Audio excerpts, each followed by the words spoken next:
important are small family farms in terms of the British landscape? I think they provide a backbone to the community, in that you often see that those family farmers are on the parish council. They're the ones that drive the snow ploughs. They're the ones that cut the trees down when they fall on the road.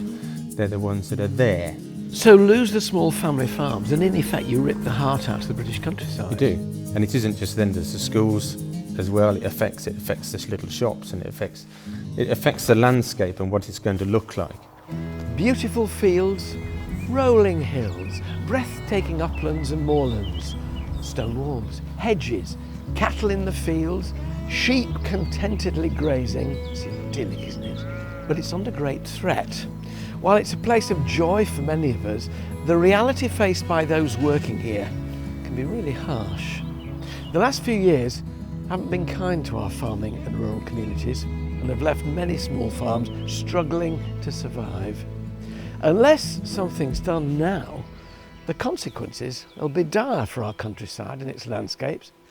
Currently, hill farmers who produce high quality food in some of the UK's harshest environments make less than £10,000 each year, and this unique British way of life is in grave danger of disappearing forever. Edward, what are the particular problems facing small family farms? The income isn't enough for them to survive on as a family. Their ability to access good help is limited by the size of their farm. They haven't got that ability to go off the farm and earn income either. So they're struggling as a family. Increasingly one of loneliness, I would say, as that small family farm that, if you looked back into the 1960s, would have employed many, many people, and now they're on their own. So they must feel very isolated. They do, yes. I remember going to one farm, I'd been there probably a couple of hours talking to him about something. I said, we'll have to get on. He said, no, I haven't seen anybody for 4 weeks. This is a problem with very real victims. There's a sort of nature within farmers that they see everything black and white. Is that if an animal needs to be put down, they will slaughter it. They often have access to shotguns, they have access to ropes. They see things in a very, very matter-of-fact manner.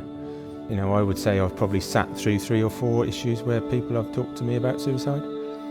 A person his farm was failing, he was looking after his parents, one of which was they were going to have to care for the parents as well, which is another issue we see increasingly on farms. And his dog was on one of the drugs to sort of calm the dog down, and he decided to take that as a means to control his own depression. When the Countryside Fund steps in and does help, how much weight has it lifted in your experience from? I think it's lifted an enormous amount of help. They've got somebody that has been supported by the Prince's Countryside Fund, that to have somebody there to hold their hand in that situation, to guide them through. And it isn't just a day, it could be for many, many months or years, to get them to a point where you can turn that business around, or get them to a point where actually the farm is no longer going to be a way forward, but it's going to be, we're going to exit the farm and there's going to be a life after it. So the Prince's Countryside Fund saves farms, farming communities, it also saves lives?